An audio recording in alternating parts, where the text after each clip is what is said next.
Hi everyone. We're actually gonna go over a few traps out of the opening. So I think it will be a pretty good idea in terms of going over traps that are common and openings, certain specific openings for today. So the first one we'll look at is actually coming from the French defense. So let's get into the French. So the French defense starts off with e4, e6, and after that d4. Okay, so sometimes beginners will make the mistake of moving the queen out early.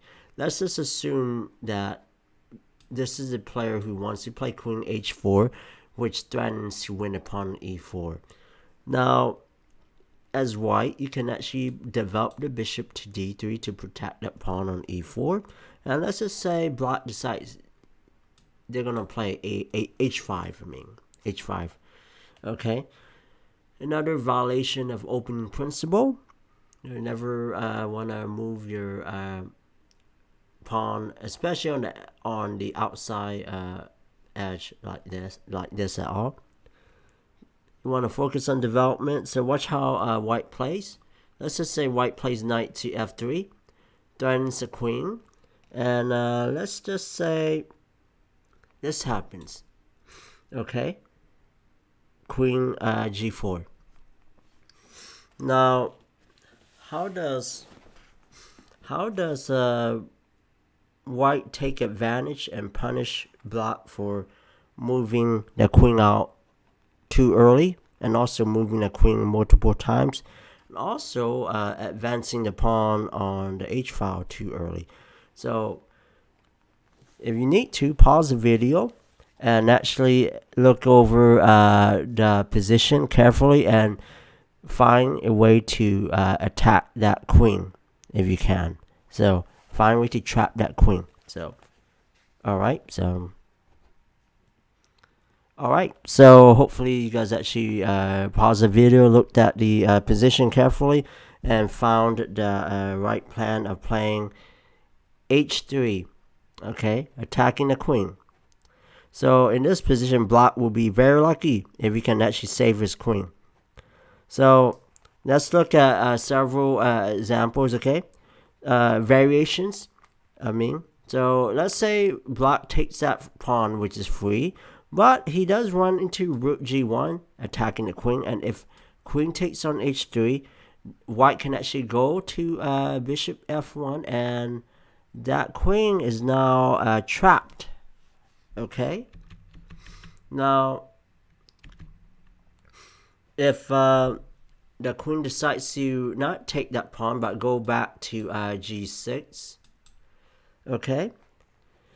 If that happens, white can now play e5, and now it uncovers an attack on the queen. Alright, now let's say the queen decides to take the pawn on g2 again, but then it runs into this move. Okay, rook h2, and now guess what, this queen is actually trapped now. Now let's look at another variation. Now if queen g6 is played again, once again, after e5, maybe black decides, okay, we'll play f5, right? We'll block off that attack on the queen. But then in this situation, there's a special move known as en passant, which occurs, where white can just take that pawn and still threaten the queen, and that pretty much forces the queen to take on f6. But then hold on a sec though, you can actually still trap the queen by playing bishop to g5. So now, not quite yet, right? It looks like it, but that queen can jump to f7. But hold on a sec now, isn't knight e5 now trapping the queen? I think it is, right? So it turns out that queen is trapped for a few variations that I'm showing you. Now, let's look at another scenario.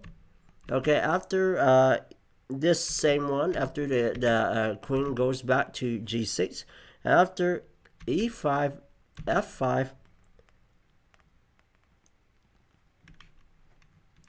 en passant, and let's just say black decides, I'm not going to take that pawn. I'm going to actually move my queen back to f7. So if that happens, this can happen. Look at this. Knight to e5, threatening the queen, forcing the queen to actually take on f6. But hold on a sec. Look at this amazingly. Bishop g6 check. And if the king goes to e7, white can now play this amazing move, h4. Now this move has the purpose of allowing this bishop to play g5 and winning the queen. So that's the main point. So quite amazing how this position can happen. Now if let's just say if black decides, okay, we're going to move the king actually to d8 instead of e7. Well, amazingly, this is what can happen. White can now play this combination involving a bishop sacrifice, bishop g5 exclam, and that queen is pretty much lost here. If queen takes, there's a nice little knight fork, a royal fork in this situation. Checking the king, attacking the rook, and also the queen. The best move is obviously taking the queen, because this is the most powerful piece in the game. So that's for one example of the French that can happen in a trappy type of position. Now let's look at another trap coming from a different opening. Okay, let's look at the most common one that a lot of players play. That's Sicilian, right? That's the most common one. Just like the French, a lot of people like the French, and also the Sicilian. We're gonna look at some trappy type of positions, okay, that can happen. Now, let's look at this, okay. Let's just say in this situation, e4 is played, and then black plays this, which is the Sicilian, and then let's just say we reach a position where white decides to play the Sicilian wing gambit with b4. Okay, so this opening actually isn't quite sound, but it does lead to some very interesting play.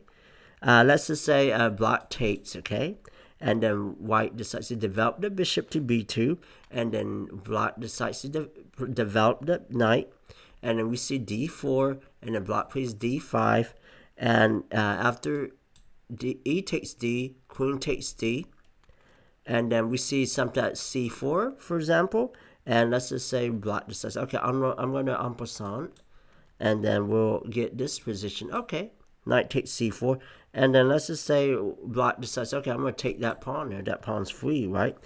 But somehow black underestimated, this type of game plan from white, and decides to play this move, knight to d5, exclam.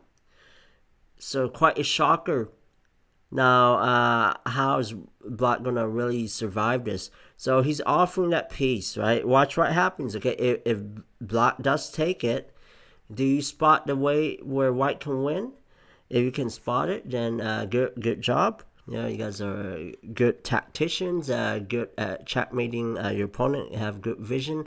You can pause and actually solve this if you want. Well, white wins by actually playing knight c7. Checkmate. Because the queen is actually attacking the d line. So that's a nice way to play the game. Huh? Especially when an opponent, somebody falls through a trap like that. So let's look at one more. Another common king pawn opening that a lot of people like to play to is the Caro Kann, right? That's another one that's very popular. It seems that it's always the Caro Kann, French, and the Sicilian that a lot of people like to play. So we're going to look at some trappy type of positions, okay, coming from the Caro Kann right now. So another one, let's see. So let's say we have e4. Now we have c6. And then we have d4, d5, and then we have this e5 advanced variation. And then let's say we have this one, which is bishop f5, and then we have like knight e2. Let's just say we have h6 being played, then knight g3 attacking that bishop. Bishop goes back, and then we might see c4, and if black takes, maybe white will take with c4, and then maybe black can play moves like knight d7, and then here let's just say queen can go up to h5.